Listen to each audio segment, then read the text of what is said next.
Hello dear, welcome back to back my YouTube channel. स्वागत है आपका आज के एक अगली नई वीडियो में।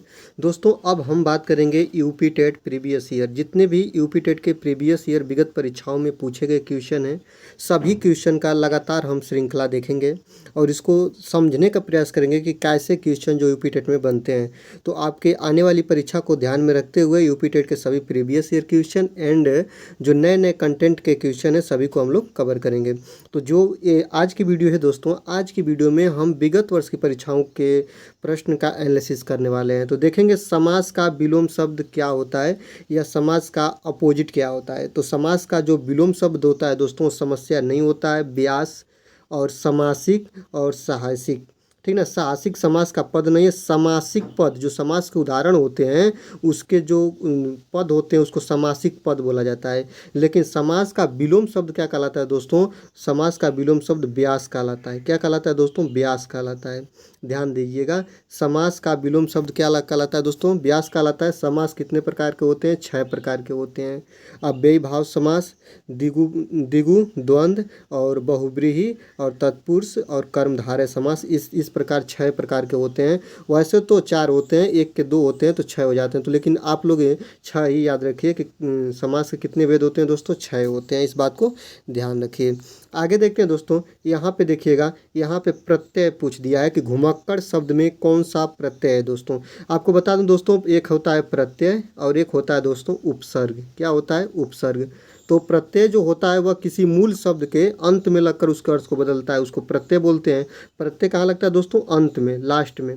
और जो उपसर्ग होता है वो कहाँ लगता है? वो आगे लगता है। कहाँ पे लगता है? आगे लगता है। तो घुमक्कड़ शब्द में प्रत्यय पूछा है तो प्रत्यय कहाँ लगेगा दोस्तों? पीछे लगेगा। तो यहाँ पे बताइए, घूम में कौन सा प्रत्यय लगेगा? तो घुमक्कड़ हो जाएगा अक्कड़ प्रत्यय। कौन सा प्रत्यय दोस्तों? अक्कड़। तो घुमक्कड़ में कौन सा प्रत्यय होगा? अक्कड़ प्रत्यय होगा, जो पीछे लगता है प्रत्यय। उपसर्ग कहाँ लगता है दोस्तों? आगे लगता है। जैसे मान लीजिए मैंने एक एग्जाम्पल लिया प्रतिदिन और पूछा कि प्रतिदिन में कौन सा आपका उपसर्ग है, तो ये प्रति है जो आगे लगता है, ठीक ना। और घुमक्कड़ में प्रत्यय पूछा है तो ये कौन सा होगा? अक्कड़ होगा, ठीक ना। ये बात आप लोग ध्यान दीजिएगा, उपसर्ग क्या होता है और प्रत्यय क्या होता है।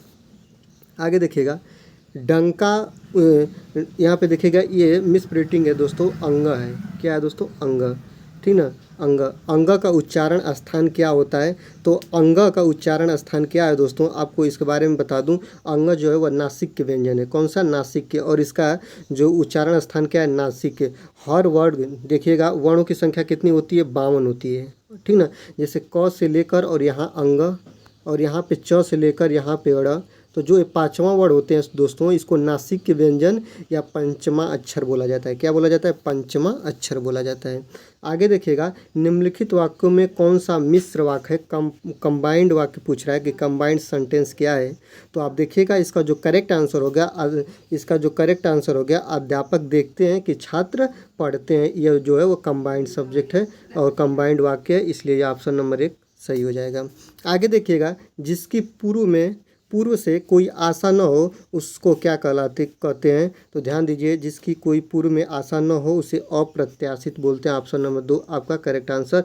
अनेक शब्द के लिए एक शब्द अप्रत्याशित हो जाएगा। जिसकी पूर्व से कोई आशा न हो उसको अप्रत्याशित बोलते हैं, ठीक ना। और या इसी के सेंटेंस मिलता जुलता सेंटेंस है, जैसे किसी की आने की तिथि निश्चित न हो तो उसको अतिथि बोलते हैं, अतिथि देवो भव।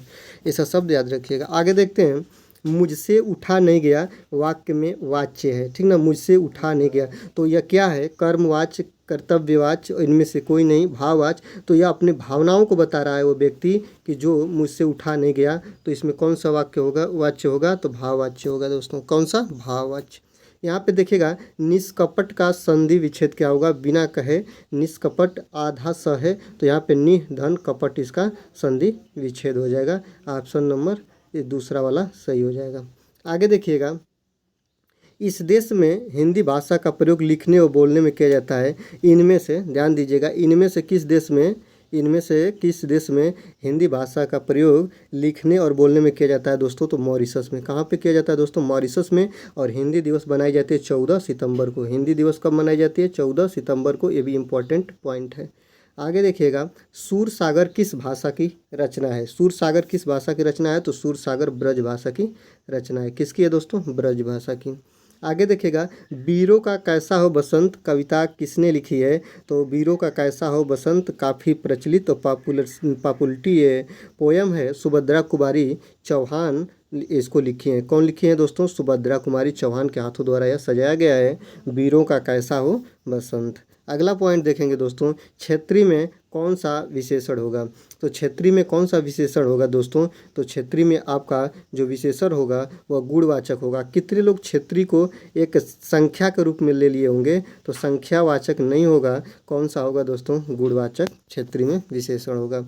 चौराहा शब्द में कौन सा समास होगा? चार राहों का समूह, चार राहों का समूह चौराहा समास। और चौराहा समास में कौन सा आपका समास होगा दोस्तों? तो चौराहा समूह में आप देखिएगा तो द्विगु होगा। कौन होगा दोस्तों? द्विगु होगा। ये जो समास द्विगु, चौराहा में कौन सा समास होगा? द्विगु समास। जहाँ पे संख्यावाची आ जाए वहाँ पे द्विगु समास होगा, इस बात को ध्यान रखिएगा। अब व्यय भाव समास में जैसे कि उपसर्ग आदि का प्रयोग हो तो वहाँ पे होगा। कर्मधारय में कर्म की प्रधानता पाई जाती है, वहाँ पे कर्मधारय समास होगा।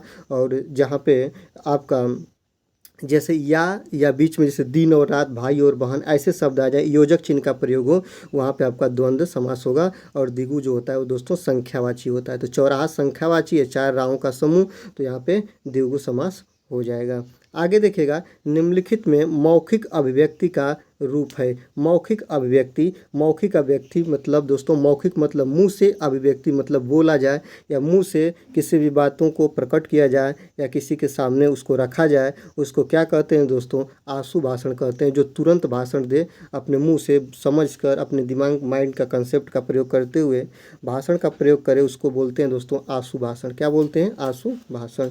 अगला देखते हैं, हिंदी भाषा की बोलियां हैं। हिंदी भाषा की बोलियां कितनी है दोस्तों? तो हिंदी भाषा की बोलियां जो है वह 18 है। कितनी है दोस्तों? 18। ऑप्शन नंबर ए आपका सही होगा। कितने लोग 22 के साथ गए होंगे, लेकिन ये आपका इनकरेक्ट आंसर होगा। 18 आपका करेक्ट आंसर होगा। हिंदी भाषा की बोलियां पूछा है, न कि भारत या विश्व में बोली जाने वाली भाषा, ऐसा कुछ नहीं पूछा है। सामाजिक शब्द में मूल शब्द और प्रत्यय क्या है? मूल शब्द और प्रत्यय कहाँ लगते हैं दोस्तों? बाद में। कहाँ पे लगते हैं? बाद में। और यहाँ पर होगा मूल शब्द और बाद में क्या होगा दोस्तों? प्रत्यय। क्या होगा? प्रत्यय। तो इसमें कौन सा मूल शब्द है और कौन सा प्रत्यय है? तो मूल शब्द आपका देखिएगा, सामाजिक में मूल शब्द समाज है और इसमें प्रत्यय कौन सा लगा? ईक लगा है, तो सामाजिक बना है आपका। ऑप्शन नंबर 4 आपका करेक्ट आंसर हो जाएगा। आगे देखिएगा, शून्य का तत्सम रूप क्या होगा? शून्य का तत्सम रूप क्या होगा दोस्तों? शून्य होगा। क्या होगा? शून्य हो गया। ये बात आप लोग ध्यान रखिएगा, ये बात को याद रखिएगा।